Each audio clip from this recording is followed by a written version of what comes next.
Jóvenes todos, ¿cómo están? Yo soy Omar desde la Ciudad de México. Hoy es 1 de septiembre de 2024 y este es mi análisis semanal principal para los próximos días. Como siempre, como desde hace ya 14 años, te voy a explicar absolutamente todo lo que estoy observando. Te voy a mostrar todos mis gráficos con el análisis que estoy haciendo ahí. Te voy a mostrar mi plan de trading completo para los próximos días y también lo más importante para tu aprendizaje, te voy a explicar los criterios técnicos fundamentales y de sentimiento que avalan a cada una de mis hipótesis de trading y que hacen que semana a semana mi plan de trading sea tan robusto.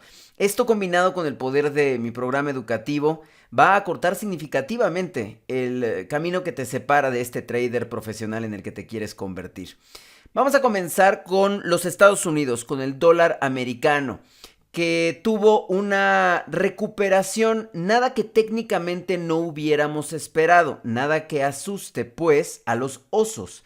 Y hay algunas cosas que tienes que saber y que de alguna manera nos explican este panorama.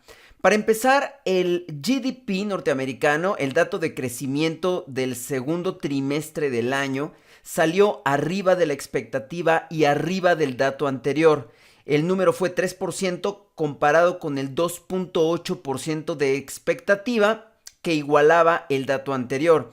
Y esto de alguna manera aleja esta posibilidad que se veía tan impetuosa la semana pasada de un corte en septiembre de 50 puntos base.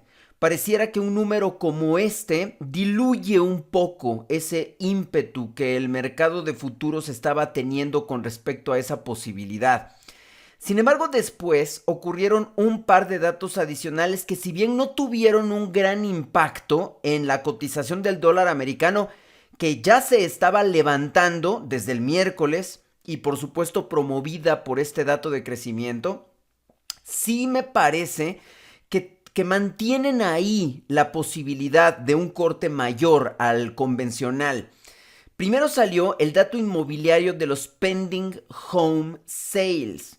Este dato algunos no lo entienden y es en realidad muy sencillo. Hay otro dato que son los existing home sales. En otras palabras, las ventas ya concretadas de casas.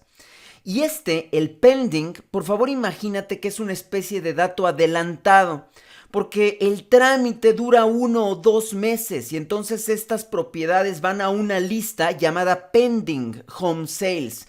Algunas de estas no van a llegar al final del trámite, pero es un dato adelantado de lo que podríamos esperar en el mercado inmobiliario en la lista de las existing home sales. Entonces, este dato en particular llamó la atención durante la semana porque está en el nivel más bajo de la historia, al menos la historia recolectada por el organismo que lleva este registro, que es el NAR. Y es curioso porque incluso rompió el mínimo de la pandemia. En otras palabras, deberíamos de estar preocupados porque las tasas de interés elevadas están logrando lo que ni la pandemia pudo lograr en términos de venta de casas, en términos del mercado inmobiliario. El otro dato que también ahí mantiene nuestro interés en la posibilidad de un corte más grandote es el PCE, el PCE.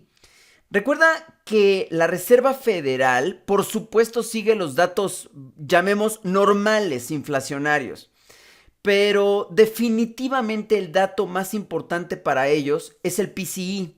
Este fue anunciado el viernes, salió en línea con el dato anterior, pero salió abajo de la expectativa. La expectativa era que subiera una décima, de 2.6% a 2.7%, y salió 2.6%.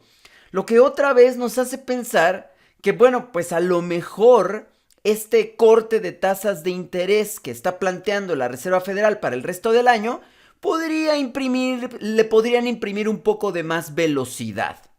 Insisto, en términos de acción del precio, sin duda alguna el GDP tomó la batuta y lideró el sentimiento. Además, por supuesto, de la retracción técnica normal que se esperaba después del rompimiento del soporte semanal.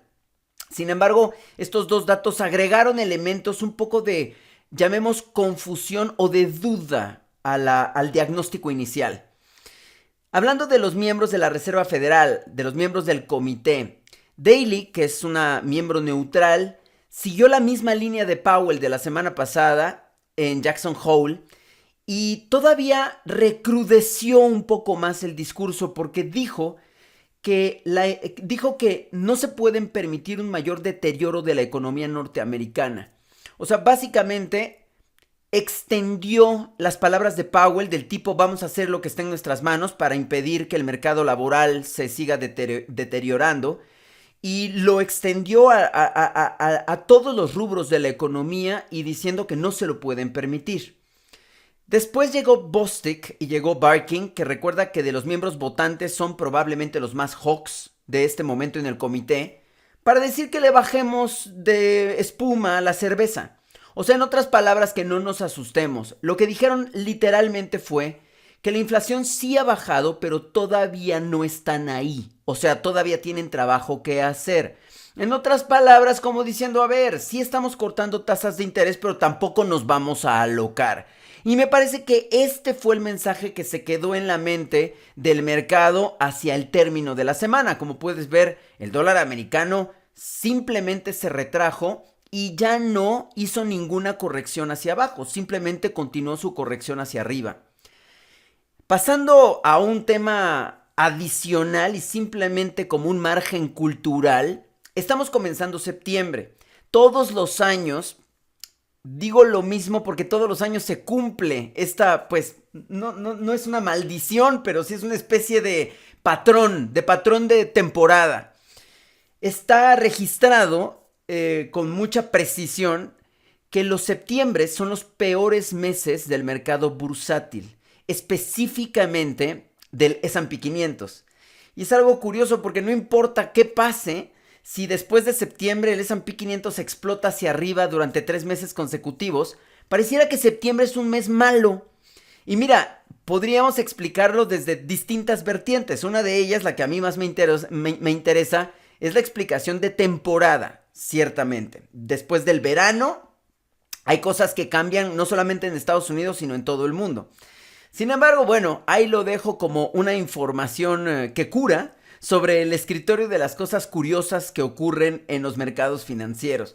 Hay otras estadísticas curiosas de septiembre acerca del oro, acerca de otro tipo de commodities como el petróleo, pero me parece que la más notable es la que ocurre en el S&P 500. Basta con que le eches un ojo a tus gráficos. Los últimos 4 años, septiembre fue un mal año, pero a ver, por mucho. Aunque después haya pasado lo que haya pasado, ¿eh? Entonces, bueno, solamente es un asunto a lo mejor de una correlación peculiar y que no necesariamente tiene por qué repetirse cada año. La próxima semana vamos a comenzar con el Día del Trabajo en los Estados Unidos, con el Labor Day. Más adelante los Unemployment Claims, que finalmente sacaron un número positivo la semana pasada. Creo que ya lleva 2 semanas, si no mal recuerdo. Y lo más importante, vamos a tener el Non-Farm Payroll al final de la semana, que por obvias razones el mercado está esperando con ansiedad para poder determinar qué tanta probabilidad hay de esos 50 puntos base para el corte de septiembre. En este momento el mercado de futuros ya tiene completamente comprado el corte de la Reserva Federal para septiembre. Lo que cambia es la magnitud. Para 25 puntos base es la inmensa mayoría. Déjame ver, aquí tengo el dato. Para 25 puntos base es el 70%, así cerró el viernes. Y para un corte de 50 puntos base es el 30%, ¿de acuerdo? Ahí está la distribución en el mercado de futuros, en los Fed Fund Futures en este momento. Aquí voy a detener el video que publico en redes sociales. En nuestro programa educativo nos seguimos como siempre. Vámonos al análisis técnico del dólar, luego te cuento del euro, su análisis técnico, nos vamos a todos los cruces mayores, te cuento todo lo que tienes que saber de las divisas mayores, te cuento mi plan de trading, luego divisas, cruces menores, mi plan de trading, luego exóticas, commodities, índices, etcétera.